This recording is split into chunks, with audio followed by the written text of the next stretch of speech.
नीतीश कुमार जी पर पिछले कई वर्षों से लालू प्रसाद और उनकी पार्टी इस बात का आरोप लगाती रही है कि वो आरएसएस के गोद में बैठे हुए हैं। आपने अक्सर सुना होगा कि नीतीश कुमार जब जब कोई एक्ट करते हैं तो उन्हें कहा जाता है कि वो आरएसएस की राह निकल पड़े हैं। हालांकि आपको बता दें कि नीतीश कुमार की राजनीति आरएसएस और भारतीय जनता पार्टी के एजेंडों के विरोध से शुरू हुई थी। वक्त आया, वक्त के हिसाब से उन्होंने अपनी आइडियोलॉजी में थोड़ा सा बदलाव किया और आरएसएस भारतीय जनता पार्टी अपने मुख्य एजेंडे से थोड़ा पीछे हटी। कॉमन मिनिमम प्रोग्राम में उन एजेंडों को दरकिनार रखा गया और नीतीश कुमार के साथ एक लंबा इतिहास रचा गया। लगभग 2 दशक से ज़्यादा के साथ हो गए हैं। अगर बीच के कुछ कालखंडों को छोड़ दिया जाए 2013 से 2017 तक के, तो नीतीश कुमार और भारतीय जनता पार्टी में बहुत ही गहरी यारी रही है। कई यार छूटे लेकिन इनकी यारी रही। कहा तो यहाँ तक जा रहा था कि नीतीश कुमार आरएसएस को बिहार में पनपने का जमीन दे रहे हैं और ये जमीन आरएसएस और भारतीय जनता पार्टी को बड़ी मुफीद लग रही है, क्योंकि यहाँ जो राजनीतिक रूप से काम किए जाएंगे उसके फायदे उनको आगे भी मिलते हैं और इसका मिला भी। धीरे धीरे आपने देखा कि 2020 के चुनाव में किस तरह से भारतीय जनता पार्टी नीतीश कुमार से बड़ी पार्टी बन गई। अब इन सब बातों को लेकर के विपक्ष द्वारा भले ही नीतीश कुमार पर कटाक्ष किया गया हो, लेकिन नीतीश कुमार को और उनकी पार्टी को इस बात का एहसास हो गया कि शायद आरएसएस वाला जो एजेंडा है और आरएसएस का जो संगठनिक स्वरूप है वो बड़ा ही मुफीद है राजनीति में अपने आप को संगठित और मजबूत करने का। लालू प्रसाद ने भी जमीनी लड़ाई और जमीनी लोगों को जोड़ करके इतना बड़ा मजबूत जनाधार खड़ा किया था, जिसके चलते वो 15 साल तक एक छत्र राज करते रहे। किसी को कुछ बोलने की जरूरत नहीं थी। अपने हिसाब से उन्होंने अपने तरीके से सत्ता को चलाया। जब जरूरत महसूस हुई उन्होंने भी कई लोगों को अपने साथ जोड़ा। नीतीश कुमार बिल्कुल उसी राह पर चल रहे हैं, लेकिन कहीं ना कहीं नीतीश कुमार डरते भी हैं। अब नीतीश कुमार के पास एक ऑप्शन आ गया है। ऑप्शन ये है कि अब वो कुछ लालू प्रसाद और कुछ आरएसएस के एजेंडे को लेकर के अपने संगठन को मजबूत करने निकल पड़े हैं। 2020 में जो कुछ भी हुआ, जो परिणाम आए, उस परिणाम ने नीतीश कुमार को डरा दिया था और इस डर ने नीतीश कुमार को फिर से खड़ा होने का और मजबूत संगठन बनाने का, जमीनी हकीकत से रूबरू होने का एक बड़ा चैलेंज दिया। उस चैलेंज को उन्होंने स्वीकार भी किया और इसे अलग अलग तरीके से उन्होंने अपने संगठन से जुड़े लोगों को सौंप दिया। इसके लिए उन्हें सबसे बेहतर जो व्यक्ति लगा वो थे आरसीपी सिंह। आरसीपी सिंह को जो संगठन का काम देखते थे, जब तक अध्यक्ष रहे नीतीश कुमार, उन्हें अध्यक्ष की जिम्मेदारी दे दी गई, लेकिन संगठन का प्रभार उनके पास अभी भी बरकरार है।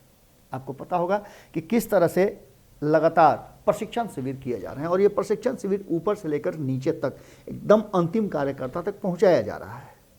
अलग अलग खंड में अलग अलग समय पर लोगों को प्रशिक्षित किया जा रहा है। इसके साथ ही जिलावार संगठन की तो बात हो ही रही है, प्रखंडवार भी किया जा रहा है। आपको बता दें कि इसी महीने की 26-27 तारीख को आपने देखा होगा कि किस तरह से 2 दिवसीय प्रशिक्षण शिविर चला और प्रशिक्षण शिविर में खुद आरसीपी सिंह मौजूद रहे। इसमें बहुत सारी चीज़ों की ट्रेनिंग दी गई। सबसे बड़ी ट्रेनिंग थी कि आरएसएस किस रास्ते से चल करके आम जनता तक पहुंचता है और क्या कुछ आम जनता से कहता है, बताता है। जहां चाह वहां राह। नीतीश कुमार को यह रास आ गया और उन्होंने आरसीपी सिंह को इसकी जिम्मेवारी दी कि वो संगठन को कैसे मजबूत करते हैं। बाकी का काम और लोगों को जोड़ने का काम उन्होंने अलग अलग लोगों को दे रखा है। आरसीपी सिंह संगठन को मजबूत करने और प्रशिक्षित करने का जबरदस्त काम शुरू कर चुके हैं। प्रखंड के लोगों को, जब संगठन से जुड़े संगठन जिले जितने हैं उन सारे जिलों को, इनमें से लगभग आधे 19 जिलों को उन्होंने प्रशिक्षित किया। 26 और 27 तारीख को प्रशिक्षित किया गया और उसके बाद शेष बचे 22 जिले जो हैं, और यह आपको देख करके लग रहा होगा कि कहीं ना कहीं नीतीश कुमार जब चुनाव के बाद उन्हें सरकार से जुड़े काम होने चाहिए, उन्हें इस बात को ध्यान में रखना चाहिए कि उन्होंने क्या क्या वादे किए थे चुनाव में, वो पूरा करना चाहिए। सरकार कैसे चलेगी आगे, उस पर ध्यान देना चाहिए। तो ज़्यादा वो संगठन और पार्टी पर ध्यान दे रहे हैं। खुद भी अक्सर वो कार्यालय पहुंच रहे हैं और समय समय पर लोगों को अपने हिसाब से वो गाइड भी कर रहे हैं।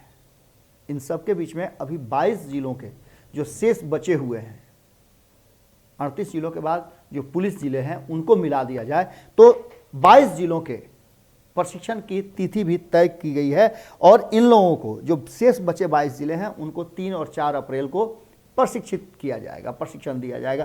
प्रशिक्षण की मुख्य जो विषय वस्तु है उस पर आप ध्यान देंगे तो आपको समझ में आ जाएगा कि ये तैयारी किस दिशा में चल रही है। सबसे पहली बात तो सरकार और नीतीश कुमार द्वारा किए गए कार्यों को जन जन तक पहुंचाना, हर घर तक इस बात की को पहुंचाना। और इसके साथ ही नीतीश कुमार के 7 निश्चय योजना में कितनी योजनाएं पूरी हो सकी उस पर खास करके ये जो कार्यकर्ता हैं, ये जो अध्यक्ष हैं प्रखंड के, वो जाएंगे, जिलाध्यक्ष हैं वो उस पर ध्यान रखेंगे और ध्यान रख करके इस पर बारीकी से आम जनता को इसकी अच्छी और बुरी पहलुओं को जानकारी लेंगे और इस पर कॉन्विंस करने का एक काम करेंगे। इतना ही नहीं, आपको पता होगा कि भारतीय जनता पार्टी और आरएसएस ने सरकार के माने केंद्र सरकार के नरेंद्र मोदी के कार्य को बताने के लिए अपने कार्यकर्ताओं को प्रशिक्षित किया था और कहा था कि गांव-गांव, घर-घर जाकर के आप बताइए कि नरेंद्र मोदी ने क्या कुछ काम किया था, जिसके फायदे भी भारतीय जनता पार्टी को मिले। अब नीतीश कुमार का सबसे बड़ा जो हथियार है वो है महिलाएं। महिलाओं को लेकर के नीतीश कुमार ने आधी आबादी पर पूरी तरह से कहा जाए तो वो अपना एक छत्र राज मानते हैं, क्योंकि महिलाओं के कहने पर शराबबंदी होती है, महिलाओं को वो जीविका में शामिल करते हैं, महिलाओं को आरक्षण देते हैं, महिलाओं को पुलिस में भर्ती कराते हैं, महिलाओं को वो पंचायत में 50% आरक्षण देते हैं। इन सब बातों को लेकर के महिला समाज जो है नीतीश कुमार के पक्ष में है और यही वो कारण है कि नीतीश कुमार बार बार चाहे जितनी भी मजबूरी हो उनके करीबी और उनके साथ में जुड़े लोगों को उन्हें सत्ता देने और उन्हें मुखिया बनाने का करना पड़ता है।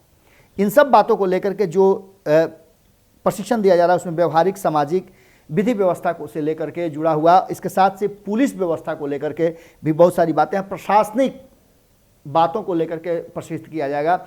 इसके साथ ही उन्हें मोटिवेट किया जाएगा कि वो आम जनता के बीच कैसे बातों को रखें, बूथ लेवल पे कैसे लोगों को संगठित करें और कैसे नीतीश कुमार के कार्यों को उनके विकल्प नहीं होने की बात बताएं और इन सब बातों को लेकर के वो मार्गदर्शन करें। आईटी के क्षेत्र में जो काम करना है वो करें। इन सारे चीज़ों से लैस करके और कार्यकर्ताओं को क्षेत्र में भेजा जा रहा है।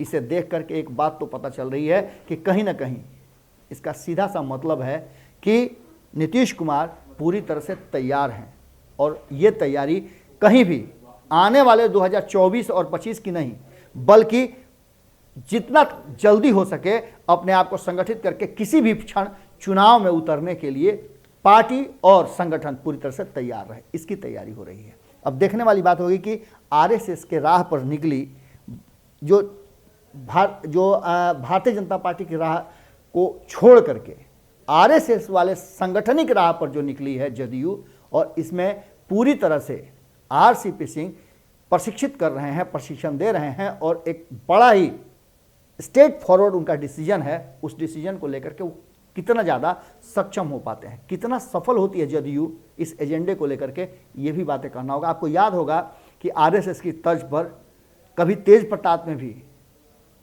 अपना एक संगठन बनाया था पीएसएस करके। अब देखना होगा कि क्या कुछ होता है, क्या नीतीश कुमार का ये एजेंडा जो आरएसएस के तर्ज पर जमीन से जुड़े लोगों को और जमीन तक बातें पहुंचाने का है, ये सफल हो पाता है। देख के तो यही लगता है कि नीतीश कुमार ये समझ चुके हैं कि यही वो रास्ता है जिससे सत्ता में बरकरार रहा जा सकता है और बना रहा जा सकता है। खबरों का सिलसिला भारत लाइव पर लगातार जारी है। आग्रह है आपसे कि यदि आप हमारा सहयोग करना चाहते हैं, आपको लगता है कि हमारी खबरें आपके लिए हैं, हम पूरी तरह आपके भावनाओं पर, आपके कसौटी पर खरा उतर रहे हैं, तो सहयोग जरूर कीजिएगा। यूपीआई नंबर दिया हुआ है, इस पर आपके द्वारा किया गया छोटा से छोटा सहयोग भी हमारे लिए बहुत बड़ा हिम्मत देता है। नमस्कार। अगर ये वीडियो पसंद आई और वह बिहार के राजनीति, और बिहारियत से सरोकार रखेनी तो सब्सक्राइब बटन दबा के चैनल के सब्सक्राइब कर ली। ओजे एगो घंटी बा, ओकरा बटन दबा देला से कुल सटीक और मारक खबर रुआ मुफ्त में मिल जाई। अगर रुआ पत्रकारिता के हमनी के नया प्रयोग में सहयोग कर चाहतानी तो ज्वाइन बटन दबा दी। पेटीएम नंबर नोट कर ली 9386816700। धन्यवाद।